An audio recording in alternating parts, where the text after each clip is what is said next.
Shalom. Shalom to the Lord's elect. Before we get started, we want to give all praise, glory, and honor unto Yahweh Ba'Shem Yahushai Ba'Shem Rakakwadash. Rakatha Yahweh. Rakatha Yahweh. Rakatha Yahushai. Rakatha Yahushai. Rakatha Yahweh. Rakatha Yahweh. Rakatha Yahushai. Rakatha Yahushai. Rakatha Yahweh. Rakatha Yahweh. Rakatha Yahweh. Rakatha Yahushai. Hey, peace and blessings unto the hopeful elect, and we want to say double honors unto our apostles, elders, the great millstone, continue to rule well. Out here another Saturday afternoon, and we're blessed. And consider yourself blessed because, like the elder Kazak said, you woke up in your right mind and you woke up an Israelite, man. That's right. So blessed are thee, man. All right, we're living in a time where it's critical to you paying attention to everything that's going on around you, man. There's no more time for games. There's no more time for foolishness. It's time to get right, or as the saying goes, get left, man. All right? And as we opened up with, blessed are your eyes, blessed are ye, we're going to open up that scripture right there. Hey, this is the book of Matthew, chapter 13, verse 16. And it reads, "But blessed are your eyes, for they see." Blessed are your eyes, for they see. You see everything going on. You have been blessed with the eye sound by the Heavenly Father Yahweh, by way of His only begotten Son Yahushua. See through the darkness known as America, man. That's right. This is a great darkness covering the people, man. A shadowy land.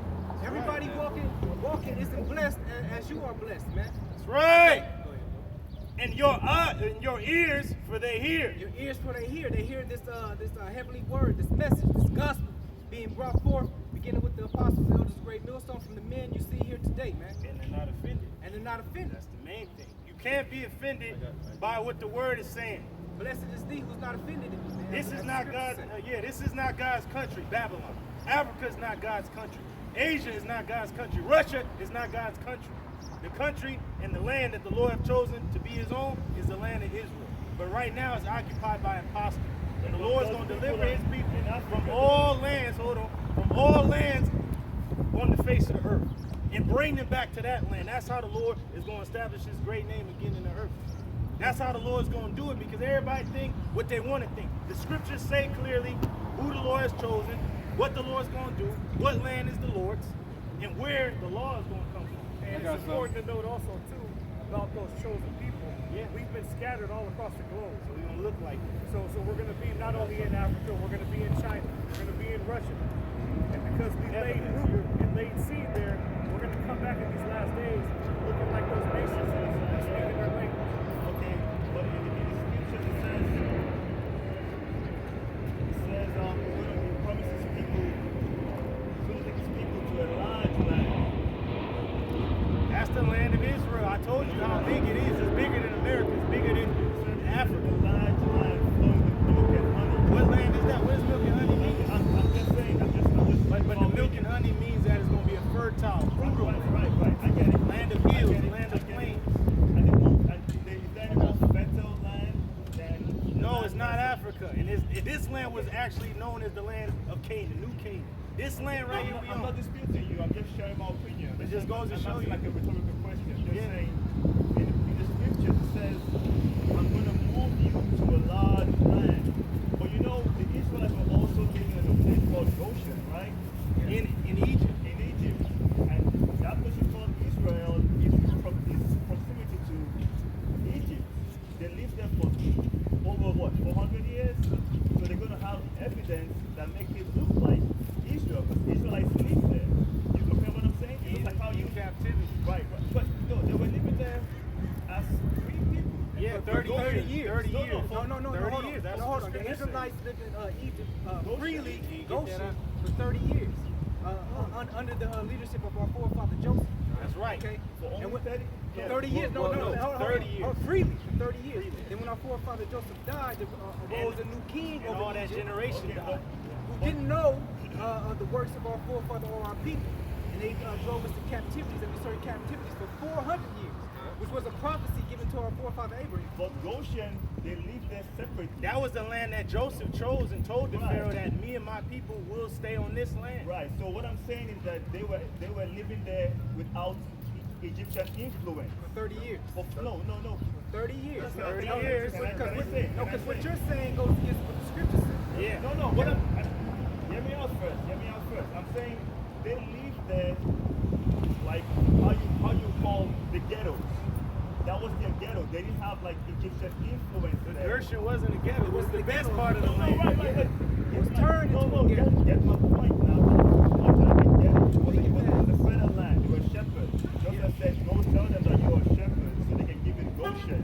Because you can't do your shepherd stuff in front of the Egyptians. The Egyptians, they venerated cattle. Yeah, they didn't like the shepherds. Yeah, they didn't like shepherds because they venerated cattle and stuff. So what I'm saying is that where Goshen was they lived there for 400 years on their own.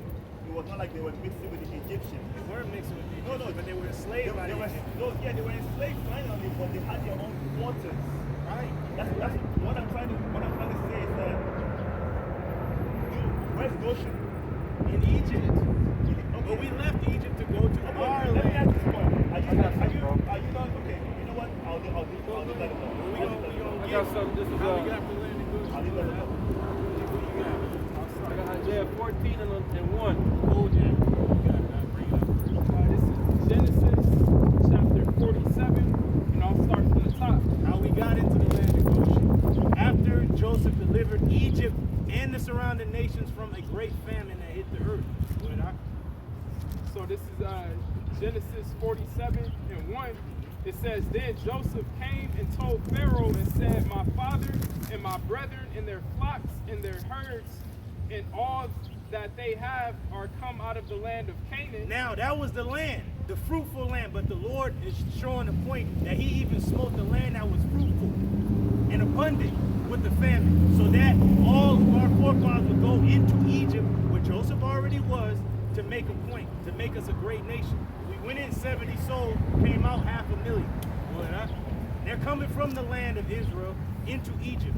The Lord made it all happen. Good, huh? It says, And behold, they are in the land of Goshen.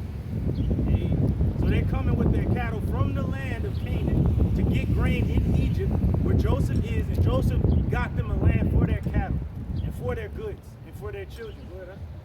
It says, And he took some of his brethren, even 5 men, and presented them unto Pharaoh. Just 5. He has 11 brothers. Good, huh? And Pharaoh said unto his brethren, What is your occupation? And they said unto Pharaoh, Thy servants are shepherds, both we and our fathers. And that's what made our forefather rich, was the cattle that he had. That's money. That's lucrative. That's a business. So we already came in there with substance. Good, huh? They said, Moreover unto Pharaoh, for to sojourn in the land we are come, for thy servants have no pasture for their flocks. So they needed pasture for the flocks. They couldn't just be in the city with 10 cows just in the streets. No, they needed land for them to graze. Because that's our occupation. We're husbandmen. We're farmers. Good, huh? For the famine is sore in the land of Canaan. The famine was sore in the land, and the cattle need something to eat. So they had provisions. Go ahead. And that's why Joseph allotted that good land in Egypt for his brethren. Go ahead, huh? It says, Now therefore we pray thee, let thy servants dwell in the land of Goshen. Hey, so they already chose the land. Because you got to remember, at this time, Pharaoh didn't have all Egypt on lock. Each Egyptian family had their own lands allotted to them and their families, including the Pharaoh. And the Pharaoh allotted Joseph, being the second highest in command in the land, that land. So he had the ears of the king, like, hey, just let me get this land for me and mine. He got the land of Goshen in Egypt. But after the famine, that's when Pharaoh became the full ruler of the land, because the people of Egypt submitted themselves unto the king, and he had the totalitarianism of Egypt was established at that time. Before that, Pharaoh had his own land. Let me finish. Yeah, let me finish. I'm going to jump down to verse 27, and then I'm going to read Exodus, the first verse. So jumping down to verse 27, it says, And Israel dwelt in the land of Egypt in the country of Goshen, and they had possessions there, and grew and multiplied exceedingly. Yeah, so they grew and multiplied exceedingly over this 30-year period. And then, when the 30 years was over, Joseph and his brethren, that whole generation had died. Their children were still left, but they were abundant. And there was a new king that rose up that did not know what Joseph did for Is Egypt. it safe to say Goshen is old Jerusalem? No, No, it was just the land we were dwelling in as sojourners in Egypt. Get the sentiment of the question first before you answer. Is it safe to say Goshen is old Jerusalem? No. Do you understand? Do you know Do what you know where our understand what forefathers you're saying, came from? They came from wait, Canaan. wait. There's no That point was to be made Israel with before it was saying named Get, Israel. get the sentiment of the questions There's first. no sentiment to be made with that question, and because Yeah, 'cause Jerusalem that's not it. is No, a no. city of peace. That's right. No, Okay. okay, now let me. Who inhabited Jerusalem before we got Let me Jebusites? ask the question again. Is it safe to say Goshen is old Israel? No. No. Wait. Goshen said you said they Stop must- trying to make Israel some other place where it's not. It's one place. I You get answered your question, man. Let me just ask the question again. You're the teachers, right? We don't want to counsel. You don't like the We're answer, telling you right? the right answer. That's it. It's done. Okay, so you said right there that the Israelites multiplied exceedingly. That was the Lord's plan. Yes, I get you. From how many people? From 12 or 50 people? 70 people. 70 people came in and what? Half a million? Half a million Half came a out. million. So half a million, that's a full-grown city. Okay. So what I'm saying is that their influence on their land of Goshen is going to be as entrenched as it was in Israel. It's like their artifacts, their lifestyle, and everything. Okay, hey, So and guess what? wait, The artifacts is wait, left there wait. known as what? The Hyksos. Right. It's so that it's already left over there. It's like What I'm what's saying is going that on? if you saw Goshen, Shepherd Kings. Like, what I'm saying, if you saw Goshen and you saw Israel, where they lived in the land of Canaan, you can mistake the two of them. no, you can't mistake Why the not? two. That's You two can't different mistake the two. geographical The positions. same man. people. No. Yeah, the people was there, but that doesn't mean listen nothing. now. As far as way of life, artifacts, historical context. There's Okay. a difference between the So- promised land and the land we dwelt there for captivity I purposes. get that. I'm saying no as mistake far in as, the as two. far as residue, like if you burn paper over here, you burn paper over there, it's the same residue. The same people lived in Goshen and the same people lived in the land of Canaan. We understand I'm that. saying that if you're not keen, you can mistake it. Hey, You you can't mistake no, it being a listen king. now. Do you Let me not say- understand our speech? I'm saying that you could mistake Goshen for the land You of Northern can't. land. You'll be like, okay, Israel was here in the land of Goshen because the scripture said that's where we were. Artifacts is left there. But the land that was promised to this people that left Egypt is Israel. Okay, what That's I'm it. okay, all right. Okay, what I'm just saying is that it's the Go same, ahead, it's the Azai. same people. You gotta bring the scriptures out, man. 'cause Galatians chapter 4, verse 26 says, "But Jerusalem, which is above, is free." our homeland, that's the motherland, so to speak, is Jerusalem, not Africa, not no other place. Even though the northern tribes came to this land, a bulk of our people came to this land, it was fruitful. But this is not the land of Israel. This is not the Holy Land. The Holy Land is How over many there. tribes were expelled from the land of Canaan? How many tribes? How many Hamitic tribes? Yeah, how many Hamitic tribes that were expelled to be given? Seven mighty nations. The Girgashites, the Perizzites, the Canaanites, the Jebusites. Like, where you want us to keep going? So now, do you think all those people lived in that small parcel of the land of Israel? What are you talking about? I told you that strip of land at Gaza, that's not Not the Gaza, whole land. not Gaza, The whole area from the rivers of Egypt, the Nile, to the Euphrates was our land. And all those nations lived in that land that we conquered. Why you think it says the other side of Jordan? The Jordan River is right there. The other side is more of our land. And on the other side is more land. Go ahead, huh? It says, "But Jerusalem, which is above, is free, which is the mother of us all." This is where our land is. Okay.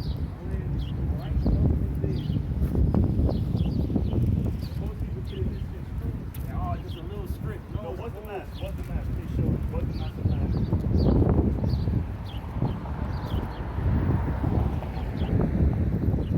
This whole crescent right here, Red Sea. There's Egypt right there.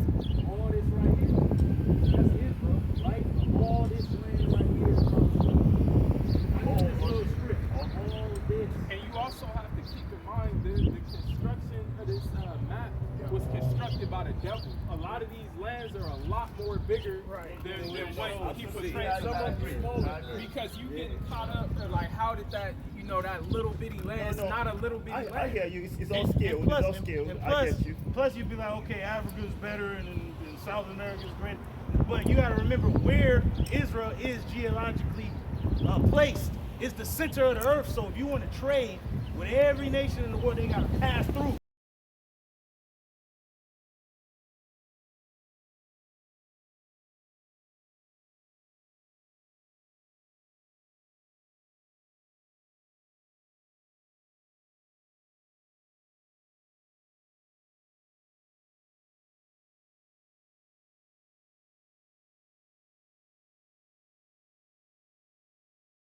I hear fabrics, you. I hear you. everything that you need. I hear you. In everything you mentioned, gold, cattle, Frankincense and myrrh. frankincense and myrrh. That's what makes the world go around. In everything that you mentioned, can there be more found in the land of Africa? If you can put that map up, that's a beautiful Now, map. Africa has resources, and it's great, but that doesn't mean can nothing. they be South more? America has spices and fruits Like, and where's the gold Gold and Coast? silver. Doesn't mean nothing. Where's the Gold Coast? On the west coast of Africa. Where's the Ivory Coast? On the west coast of Africa. Why is it not in the middle of the earth, like you say? What they call the Middle East? Because that Why land is is it not cursed there? right now. Yeah. It's cursed right now because we're not there. Why is every nation fighting for that? And don't forget, why did they from? come to the Americas for gold? They didn't go to Africa for gold. They went to Africa for our people. They went for people, not for gold. The gold in America came from the Gold Coast. There was trade. Between West Africa and it's one little strip of river right there. You guys know the ocean was like a highway. This guy transacted the highway easily and freely. So the gold that was here was brought in exchange for corn. Africa had family in Africa. They gave them corn and maize, and they took it back to Africa and they gave them gold. So it was trade. Okay, that's good history, but what does that have to do with anything? I'm just saying. My first question You was talking about my second one trading with the Incas and all that. We understand that history. yeah, but with the salt and all that. So what I'm saying is, my thing again is going back to the very first question I asked. God promised a large land. no, he promised a land flowing with doesn't milk say and honey. He didn't What say else- large what else- land. what else- He said he's going to move us into a large land. This said, land right here. No, he said large Let's land. can you get that as a ball tossed to a large land? Large land is talking about this place, not our land. He said large land flowing with milk. He didn't say large land. It says a land flowing with milk Can and I show honey. you? Can I show you the said large land? I got so this is Isaiah 14 and 1 and 2. It says the Lord Yahweh, Ba'ashim Yahushai, will have mercy on Jacob, will yet choose Israel. He's having mercy on his people. Jacob represents all of our people as a collective, and will yet choose Israel, the land of Israel. Why do you think the Lord is going to wage war against this earth? Because imposters are in our land, and he's going to burn them out of that land, because that's his inheritance. Do you know, before I show you the place where it says large land, do you know that no land has a name? It's like whoever lives on that land, the land is called by their name. Like the land that Israelites lived on was called Canaan, after Canaan. Yeah. When they got kicked out, it was called Israel. So there's no native name to a land. Whoever resides there, That was always our land. We don't give a damn if the Canaanites was in there. The Lord already promised that land to us. Correct me if I'm wrong, but wasn't that original Garden of Eden around that area? Yeah, right there. But if you got enough Eden, the only country you mentioned was Ethiopia, Abyssinia. It was not mentioned Ethiopia. That's a Greek term. What does that mean? What does Ethiopia mean in the Greek? The Greeks put that on those people in the land. They're Cush, Is their face? Kawash. And there's this Means burnt face. in the scriptures. There's multiple bodies of water that encompass the Garden of Eden. You know the names of those bodies of river, those bodies of water. Okay. Eon, Okay. Sun, Okay. And the Tigris. The Tigris. Right. So today, do not those four bodies of water encompass the land of But Israel? you know- Yes or no? Yes or no? Yes or or no? I'm not going to answer you. But Yes or no? Let me answer you. Khan Yeah. or la'a? Hey, come on, brother. Like, we answering your questions. We here to prophesy. If Jake don't hear it, we gotta move on, bro. Now we gonna get you the scripture that you say you look for. Yeah. But listen, wait, no. Hold on, Hold your peace. Hold your peace. Hold your peace. Go ahead. Go ahead. Hold your peace. Go ahead. You know who Jeremiah is, right? Jeremiah. Jeremiah, he lived in the land of Israel. He was a prophet. This is Jeremiah 32 and verses 21 to 22. Listen carefully. It says, "It has brought forth thy people Israel out of the land of Egypt with signs and wonders and with a strong hand and with the stretched out arm and with great terror, and has given them this land," which Jeremiah was living in the land of Israel, "and has given them this land which thou didst swear to their fathers to give them, a land